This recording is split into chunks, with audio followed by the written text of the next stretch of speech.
All right, you heard from Cleve yesterday as we talked about leverage. I asked Cleve to talk a little bit about how he uses knowledge and information about where the market is today, where the market is going, to help us be better at the way we communicate with our clients to do more transactions. And so without a real long introduction, let me introduce my mentor and my friend, master coach, Cleve Gaddis. Cleve, come on up.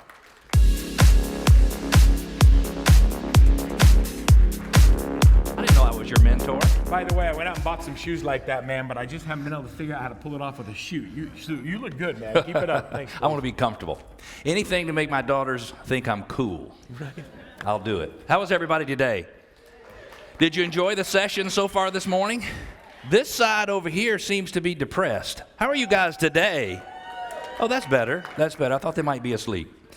So we're going to take about 2 hours worth of information, and I'm going to squeeze it into about 30 or 40 minutes. Is that okay?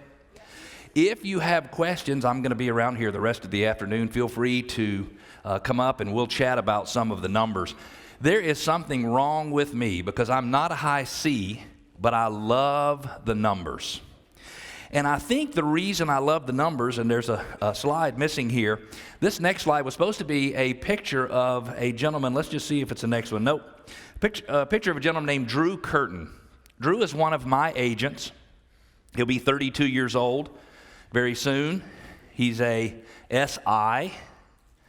He comes across as he's an IS, but he comes across as an S. So he's very reserved. To say that Drew needed a little bit more confidence to be successful is an understatement. His mother and I worked together about 10 years ago, and when we were hiring for a new buyer's agent, she said, "You need to talk to my son. You need to talk to my son. You need to talk to my son." Twitter, LinkedIn, text messages, voicemails at the office, instant direct messages on Facebook. And I'm thinking to myself, if somebody has to work that hard for me to talk to their son, there's something wrong with their son. And there's nothing wrong with Drew. Drew didn't have power. He didn't understand the power he had to influence other people.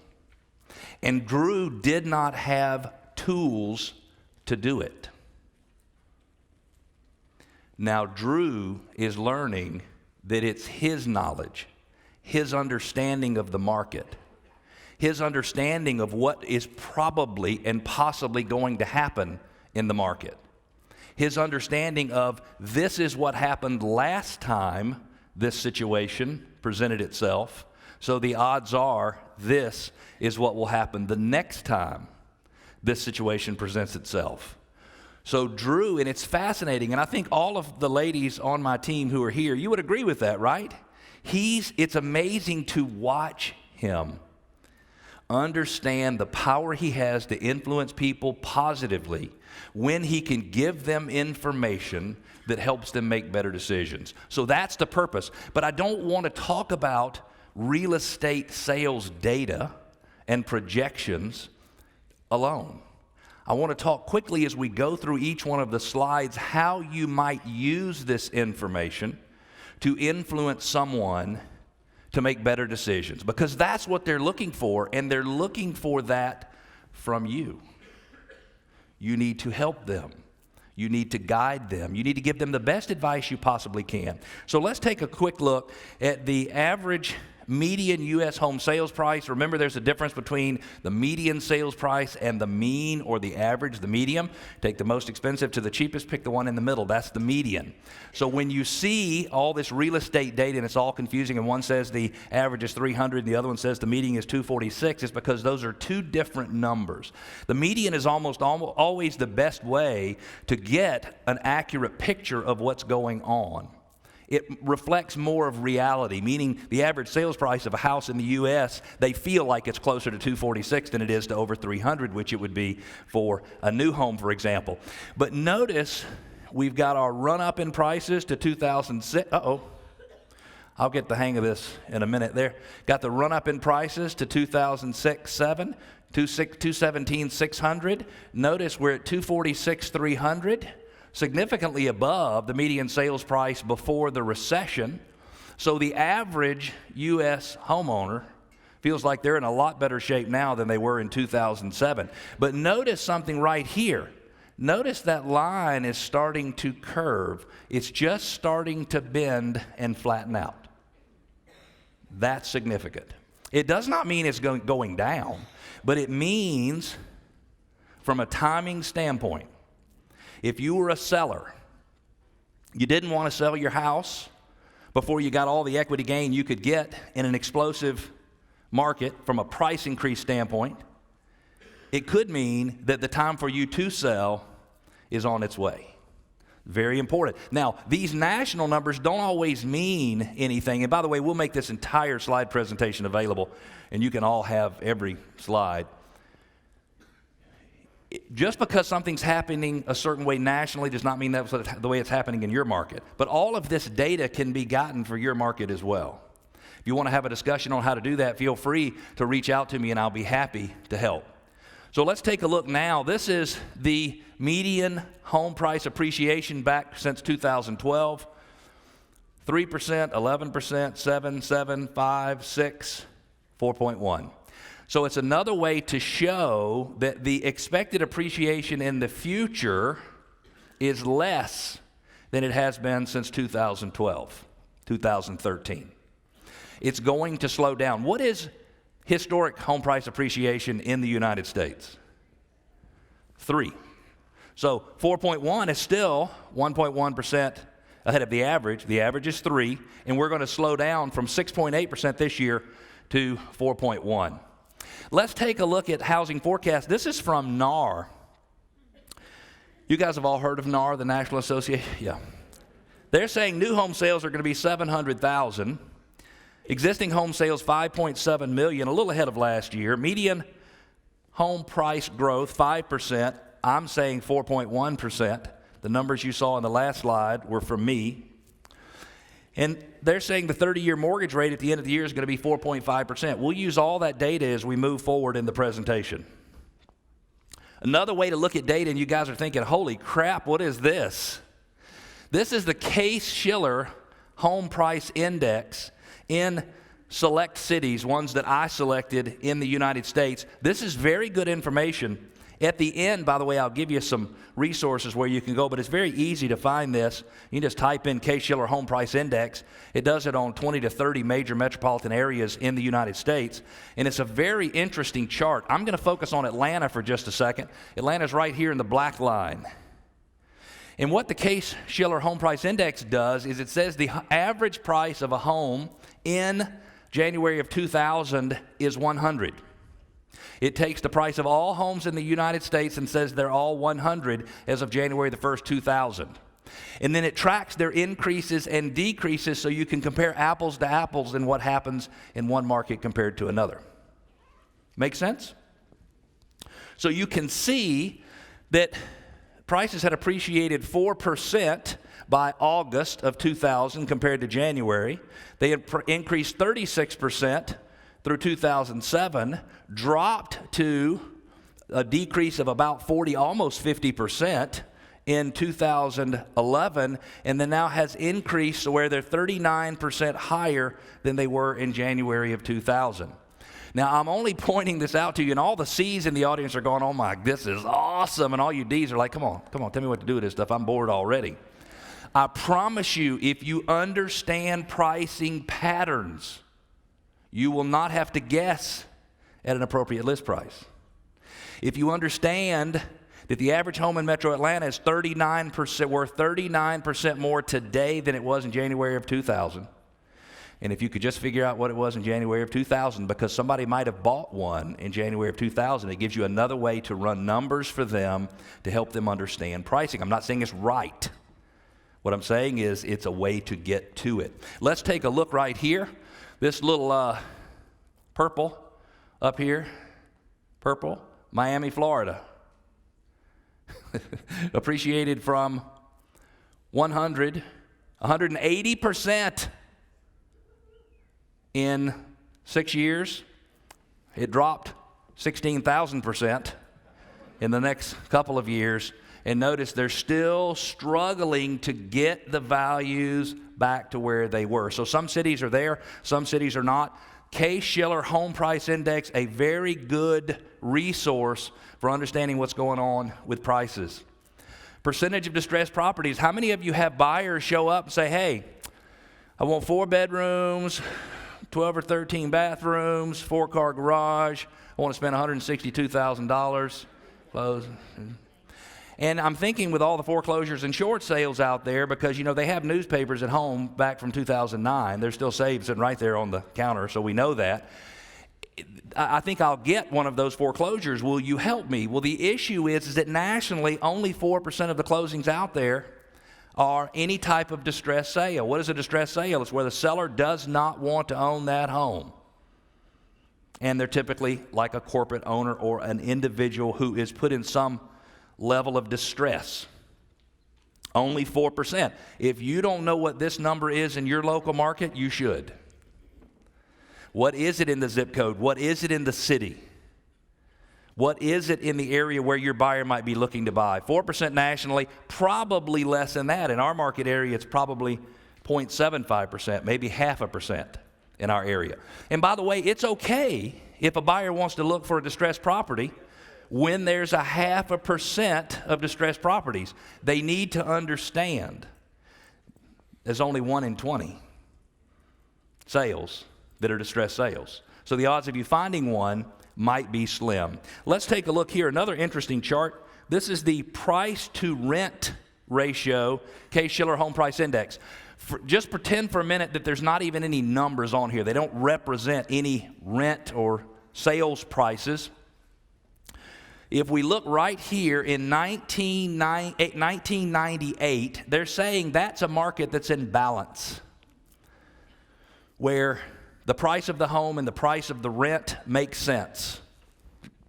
It doesn't mean they make sense. That's just what they're saying here. And notice as we ran up before the market collapsed, the price of a home made absolutely no sense whatsoever compared to what you could rent it for. Notice dropped back down. Now we're about 40% higher, 35 to 40% higher in terms of the price of the home versus what it would rent for compared to 1998. But it's a market that still makes sense. Now this is nationally. If you don't know the numbers in your area, look them up. And it almost makes sense in all cases to buy a home that you can rent. Even in areas where the homes are overpriced, it still probably makes sense to, I'm not saying they should, but they can probably make a return buying it and renting it out. This type of stuff is very helpful, and it's also easy if your listing service provides rental market data. It's easy to run these type of numbers for a zip code or a school district or anything else that you wanted to. And you can help somebody make decisions. If I want to invest in real estate, I need to do it here compared to here because these numbers make more sense. You follow me? Mortgage delinquencies. My buddy Jim Knowlton, he was salivating when the market was right here. Look at that. 14% of all outstanding mortgages were in some level of distress. So let me give you a number that you want to understand and you want to keep up with. See this red line right here? This shows the properties, the percentage of properties with outstanding mortgages that are actually being foreclosed. If you're interested, by the way, you can see down in the bottom right-hand corner of all the slides, if you download them, where the information came from, so you could go get it yourself. This number, when a market is in balance, is 1%. All of the lenders price in all of their models for 1% of their loans to go bad on an annual basis. That's considered to be imbalanced. They're pricing it in the interest rate. They're pricing in the risk. They're doing all of their analysis. So when you can see that number is around 1%, and if you look right here, it's just a little over 1%, the market is fairly close to being in balance or meeting the lender's expectations. Months of inventory. Big topic of conversation. Nationally, it's 3.9 months worth of inventory. What does that mean? What does that mean? People talk about it all the time. This is Lawrence Yun's version of the months of inventory graph. It says about the same thing. He's showing a little over 4 months worth of inventory. What does it mean? Now, don't all answer at the same time.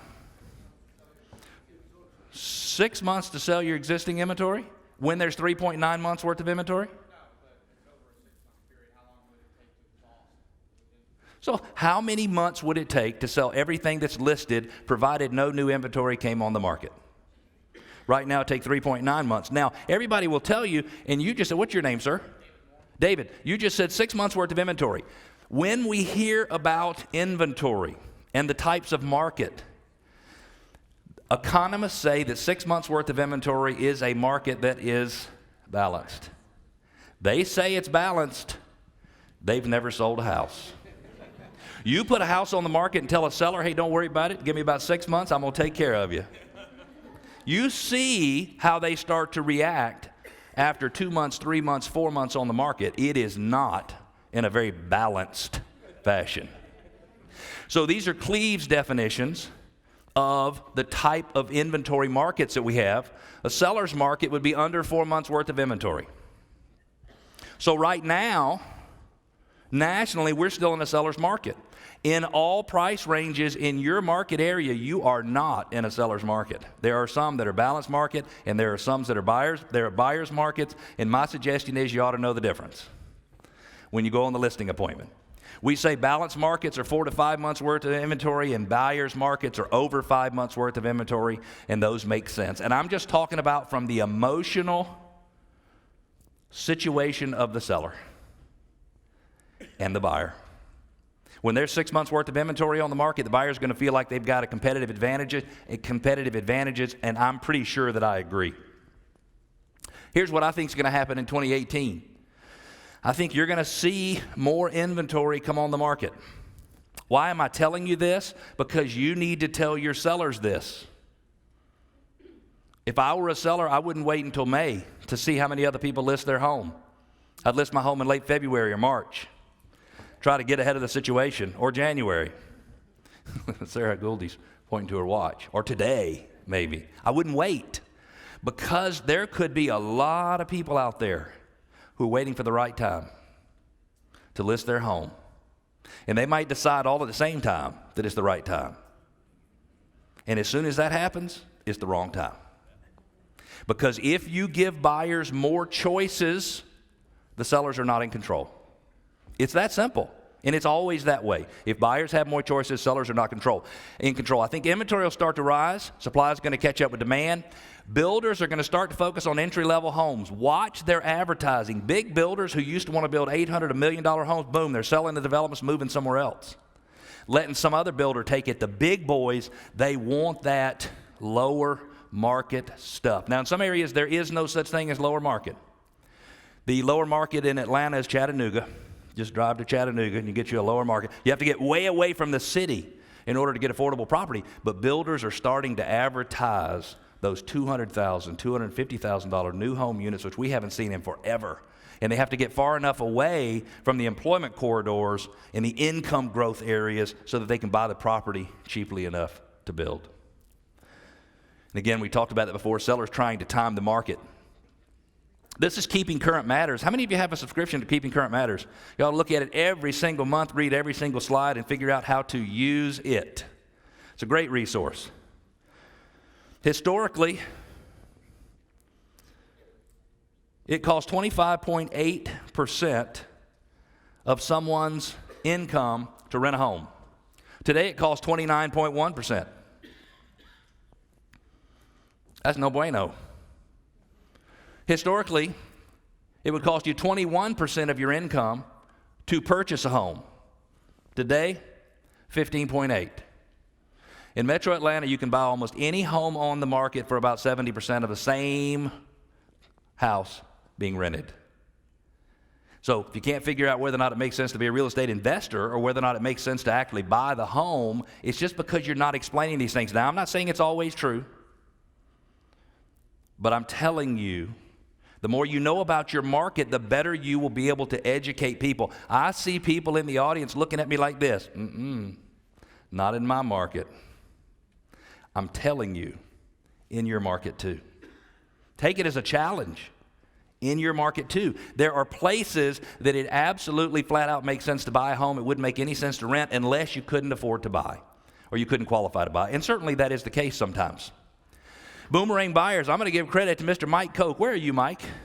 Mike and I did a webinar together. Mike did a presentation yesterday, was on the panel, did a great job.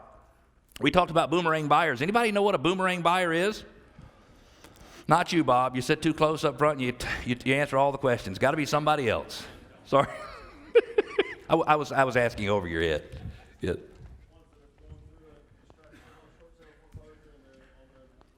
Somebody got forced out of the housing market for one reason or another. They want to figure out how to get back in. They want to boomerang back in. So what are those numbers? Now, listen, NAR says there's 1 million of them that have already restored their credit. NAR says between 2006 and 2014, there was 7 million people in that category. Now, I don't know about you, Lee Tessier, but that's a big market. And what I would be thinking about is, how do I message to that group? Doesn't mean they're bad people. How do I message to that group?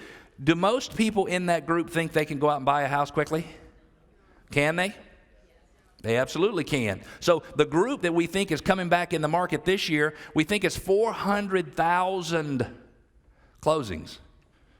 That's from Trulia, or TransUnion. 400,000 potential closings from people who've gotten their credit in a place, their financial situation in a place where they could close this year. That's a big market. Big market. Bob, how many of those would you like to get? 1,000. Perfect. Write that down. Lee, that sounds like you're getting your advice and guidance from Lee. I like that. So look here. We think that it's 10 years before people can buy, after foreclosures, bankruptcy, short sales, things like that. In reality, through Fannie Mae, it's 2-year waiting period. Through FHA, it's 1 year. I'm not saying it's the right thing for them to get an FHA loan or a wrong thing, but I'm telling you there's a bunch of people out there today who would buy a home if they thought it was possible to buy a home. I'm not saying you need to convince them to do it. I'm thinking you need to convince them it's possible. You need to make them think about it for just a second. Maybe I should buy a home. Maybe it makes sense for me to do that. So here's what I think, by the way, and I know we're going through this stuff very, very quickly, and I apologize. Here's what I think about tax reform and its impact on homeowners. If you live in an area where people make a lot of money and the houses are worth more than they should be, and there's no logical reason, well, this plan's probably going to cause you a little bit of a problem.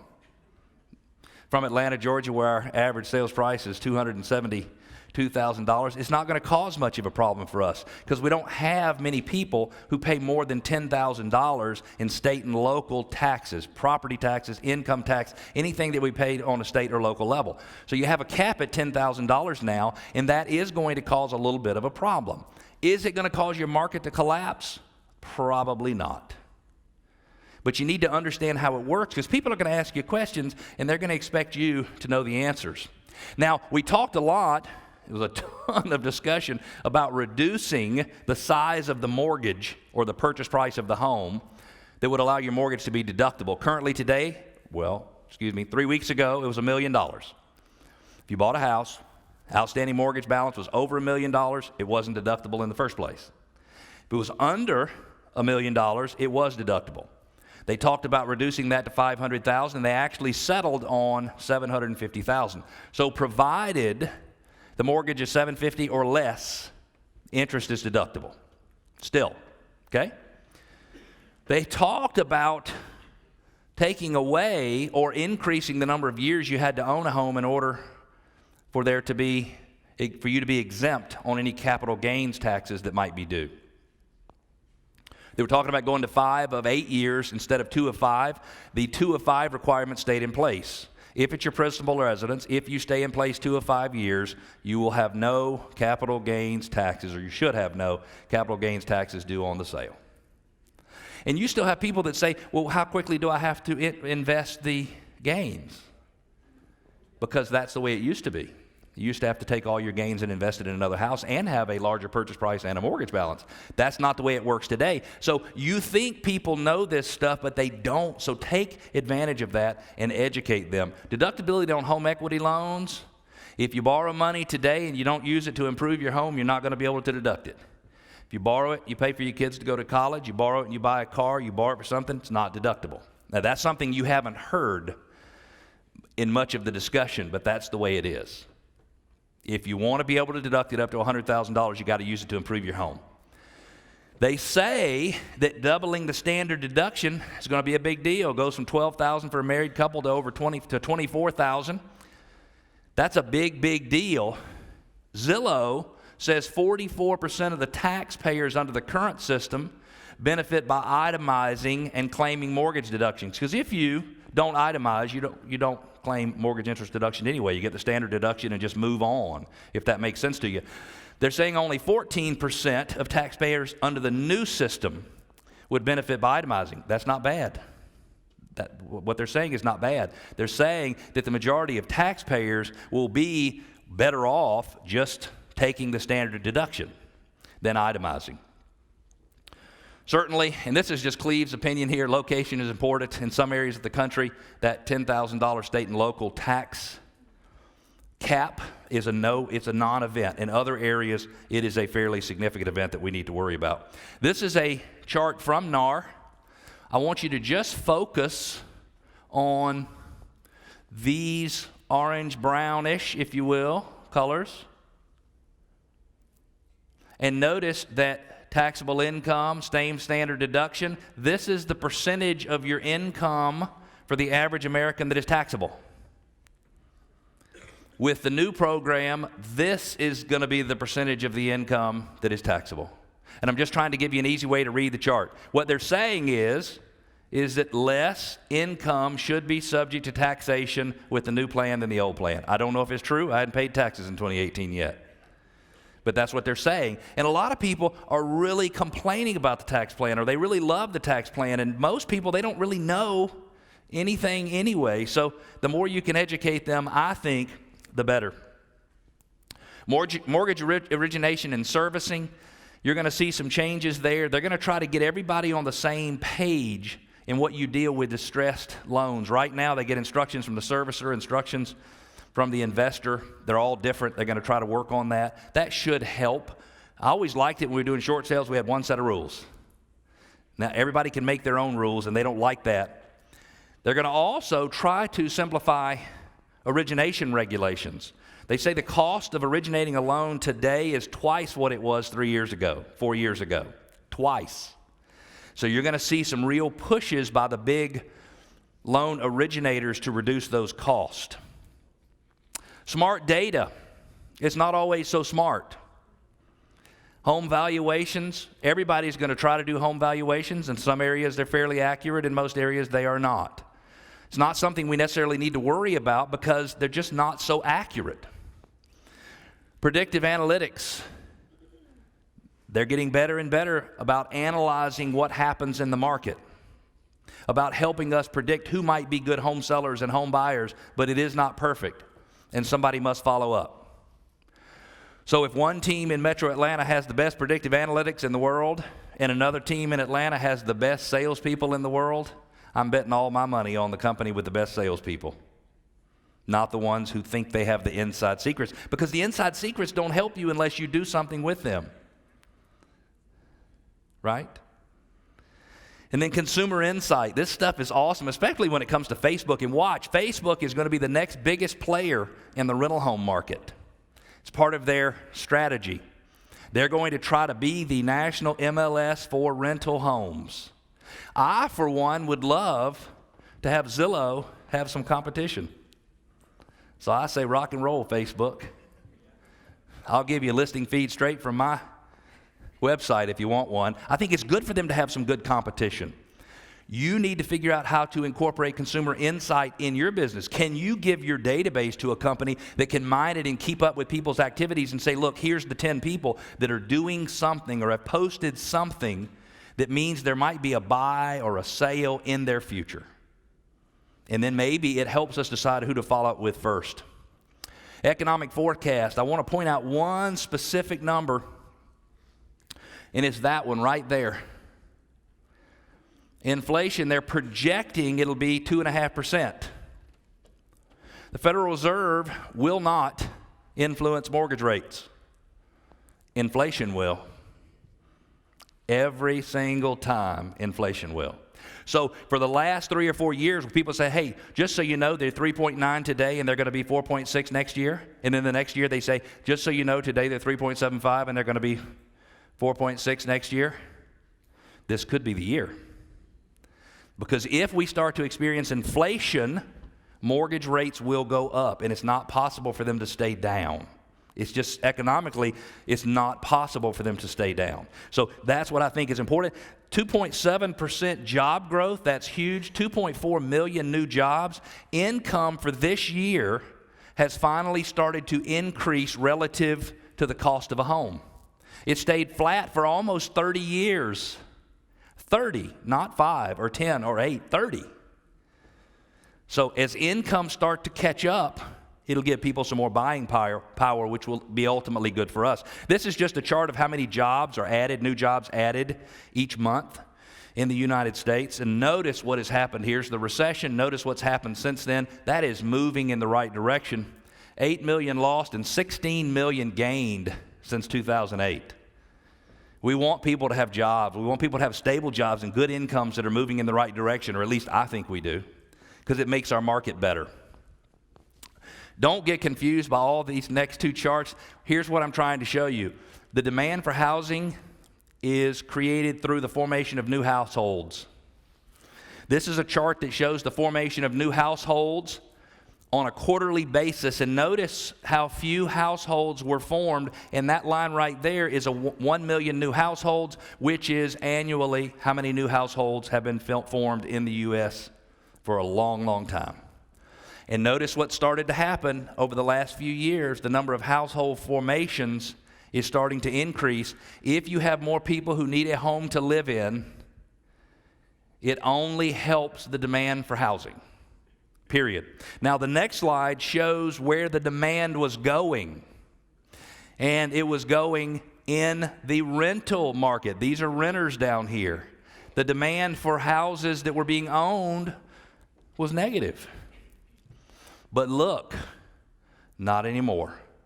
The demand for rental houses going down, the demand for owner-occupied houses going up as new households are formed. That is awesome. You guys, that is the most significant slide you have seen today. Because when you have more people forming new households and they want to buy homes, it helps our business. U.S. homeownership rate used to be 69% in 2005. It's 63.9%. I say our goal is to get it back up to 69. Will never happen because the government policies today are not designed to encourage that. But I think we need to encourage people to become homeowners. We need to celebrate that the best we possibly can. $158 billion, and I'm going as fast as I can. They're holding up fingers in the back and all this kind of stuff. Yeah, I'm going to give you some fingers in just a minute. No, I'm just kidding. So, sorry. Did I say that out loud? Did I say that out loud? If you ever wonder why so many people try to get in and figure out a way to take your business, undercut you, come up with a different model, offer it cheaper, faster, better, different story, it's that number right there, $158 billion. That's how much real estate commission is generated in the United States, or will be generated in the United States in 2017, $158 billion. So please don't be surprised when Zillow wants to get in there and get their hand in your pocket. Don't be surprised when these players want to do it too. Zillow Instant Offers, Open Door, Knock, OfferPad. Here's what they're selling. We make it easier. All the headaches that your real estate agents have not figured out how to get out of the business, the showings, the uncertainty, we'll take care of that for you. And we're going to take part of your equity too. They leave that out of their marketing. We're going to take part of your equity too, but we'll make it easy. We'll make it convenient. So when you show up on your next listing and they're talked to OfferPad or Knock or Open Door, all three of these are in Atlanta. I think they're all in Dallas too, if I'm not mistaken. I think all of them might be in Phoenix as well. Probably some in Las Vegas. I don't know. I got whiplash going on over here with the, you better know how to compete with them. You better know what they're telling people. They're telling people we'll make it where you don't have to have any showings. We're going to make it convenient. If you don't sell your house quickly, we're going to buy it from you. That's this model right here, the knock model. So if we go into a home today, we offer them the same model. Because with what knock will buy it for, I'd buy it for them. I'd buy it from them in a lot of cases. If they need some money to upfit their house to get it ready to go, we can probably figure out how to help them do that. You need to be ready to compete with people that are aggressively getting into the market. Freddie Mac, 30 minutes, and I promise you I'm going to be finished in like 2 or 3 minutes. I'm rocking and rolling. These are the 30-year mortgage rate projections. I think that we will be in the mid to high 4s by the end of the year. I don't think that really matters. Here's what I think matters. I think if you're buying the average sales priced home and interest rates go from 3.9 to 4.4, it's going to cost you $46,118 more to own that home. That's what I think matters. You're going to have to bring this much more. The house is going to cost you that much more. Your payment's going to be that much more over time. That's your total. And I think we need to get good at saying that. Hey, I don't care if you wait or not. What I care about is you not understanding, Michelle, that if you wait, it's going to cost you more. Make sense? I'm not saying you got to try to manipulate them in a negative way. I'm saying you need to try to help them make the best decisions. Everybody says, hey, Federal Reserve raised interest rates, so mortgage rates are going to go up. No, no, no. Every time Federal Reserve raises rates, they actually go down just a little bit. It's not going to happen anymore. So I'm giving you a chart that plots all the way back to January of 2000, the Fed funds rate, which is here in yellow, the yield on the 10-year Treasury bond, which isn't it amazing how those top 3 charts follow that bottom one?